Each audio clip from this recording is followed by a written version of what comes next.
বিভিন্ন প্রশাসনিক আধিকারিকগণ, বিভিন্ন দুর্গাপুজো যারা করেন তাদের কর্মকর্তারা, সামনে রয়েছেন আমাদের সাংবাদিক বন্ধুরা এবং সর্বোপরি আপনারা যাদের জন্য আজকে মিটিং, যাদের নিয়ে আজকে মিটিং, সকলকে আমি শারদীয় প্রাক শুভেচ্ছা জানিয়ে দুর্গাপুজো সমন্বয় সমিতির পক্ষ থেকে কিছু কথা বলতে চাই। আপনারা জানেন দুর্গাপুজো সমন্বয় সমিতি শুধু দুর্গাপুজোই নয়, সারা বছর বিভিন্ন কার্যকলাপ করে থাকে। সেটা গরমকালে আপনার জলছত্র হোক, বা আমরা বসন্ত উৎসব বলুন, রাখি উৎসব পালন করি, শীতের সময় মানুষকে কম্বল দিই, বা পুজোর সময় মানুষকে শাড়ি দেওয়া থেকে শুরু করে প্রতিটি জায়গায় আমরা চেষ্টা করি কিছু সামাজিক কাজ করার। আমরা জানেন আপনারা যে একটা বিশাল আকারে অঙ্কন প্রতিযোগিতা করি ছোটো ছোটো বাচ্চাদের নিয়ে। সেখানে আমাদের ডিআইসিও সাহেবের পক্ষ থেকে আমাদের সহযোগিতা থাকেন, উনি আমাদের সহযোগিতা হাত বাড়িয়ে দেন। সেখানে এই সংস্কৃতি লোকমঞ্চেই যে বাচ্চারা ড্রয়িং কম্পিটিশান করে, প্রায় 1000-এর উপর বাচ্চা গত বছর ড্রয়িং কম্পিটিশান করেছিল, তাদের আমরা এখান থেকে আরেকটি অনুষ্ঠান করি, শিল্প সম্মান। যে শিল্পীগুলো প্রতিমা বা প্যান্ডেল তৈরি করে, এত আলো এত কিছুর মধ্যে তারা মনে হয় কোথাও অন্ধকারে থেকে যায়। আমরা বর্ধমান দুর্গাপুজো সমন্বয় সমিতি বিগত কয়েক বছর ধরে সেই শিল্পীদের এই মঞ্চে সম্মান দেওয়ার মাধ্যমে বর্ধমান দুর্গাপুজো সমন্বয় সমিতি আমরা সম্মানিত হই। এবং যে বাচ্চারা আঁকে তাদের একটা অনুপ্রেরণা, তাদের আইডলরা এখানে থাকেন। সেখানে রাষ্ট্রপতি পুরস্কারপ্রাপ্ত গৌরাঙ্গ কুলিল্লা থেকে শুরু করে কাল্লার সুদীপ প্রান্তে যিনি শিল্পী, তাকেও আমরা মঞ্চে সম্মান দিই।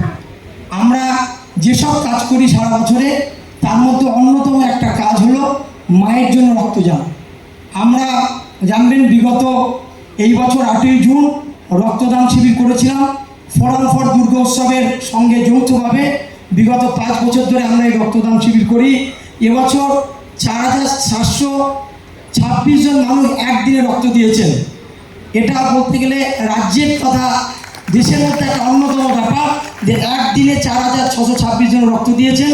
এবং নেতাজি ইন্ডোর স্টেডিয়ামে 30শে জুলাই যেদিন মাননীয় মুখ্যমন্ত্রী পুজো সমন্বয় নিয়ে মিটিং করেছেন, সেদিনকে কলকাতা মহানগরীর পর যদি কোনো জেলা বা কোনো সংগঠনের নাম উঠে থাকে, সেটা বর্ধমান দুর্গাপুজো সমন্বয় সমিতি।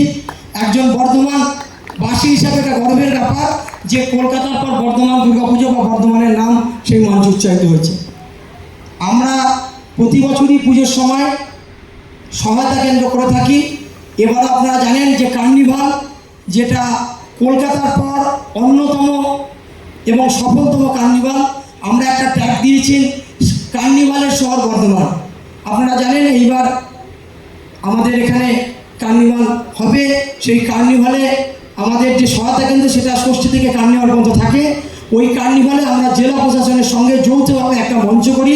আমরা এই মঞ্চের নাম দিয়েছি আর বাল্যবিবাহ নয়।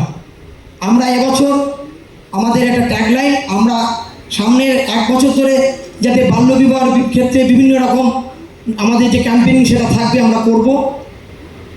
এবার আমাদের এখন যে কাজটা চলছে আপনারা জানেন, অনলাইন এবছর শুরু হয়েছে। আমরা গত 1 সেপ্টেম্বর থেকে অনলাইন পরিষেবা আমরা শুরু করেছি। আমাদের যদিও নিজস্ব কোনো অফিস নেই, আমরা ভারত স্কাউট বর্তমান শাখার সহযোগিতায় আমরা একটা অফিস করছি।